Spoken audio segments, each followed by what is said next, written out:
One of my guys I worked with at Levi's, he had an expression one time. He said, "You know, I love this place so much. When I first started work here, I'd get off the bus and run to work." You know, that's the kind of place it was.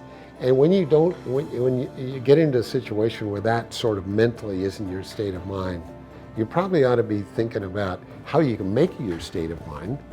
What can you do to make it your state of mind? Because maybe there's something you can do outside that will refresh your mind inside. This is realpolitik. I mean, people would say, you know, never mind messing around with this justice and values and the rest of it. If you've got a bigger gun than the other guy, you get to define the terms. Or maybe I'd just say, I'm done here. I've got to move on. I didn't do this, but I think Tom Peters had it right when he said, everybody needs to repot themselves every 10 years and get a new thing going. It's so much incremental, and it's so much, requires so much patience, because it's so easy to just saying, this is bullshit, I'm tired of this, I'm gonna take the easy way. So you can't take the easy way. Life is hard, life is tough.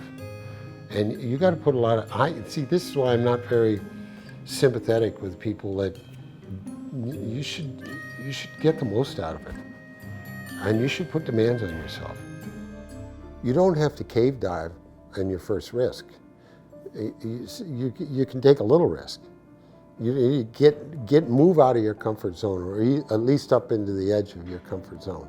Pablo Casals, when he died, 90, 92, however he was, you know, they were talking to his family, and his son said, last time I saw him, he was going upstairs to practice. And that's my response to people that say, you know, it's too old, too tired, blah, blah, blah. And we all got to be Pablo Casals. I mean, there's no way you can't make it better. I think people spend a lot more time going inside and asking themselves questions than they really know. And I think this whole thing about change, this whole thing about what are you going to do with the rest of your life, I think that's a question people ought to ask themselves every day.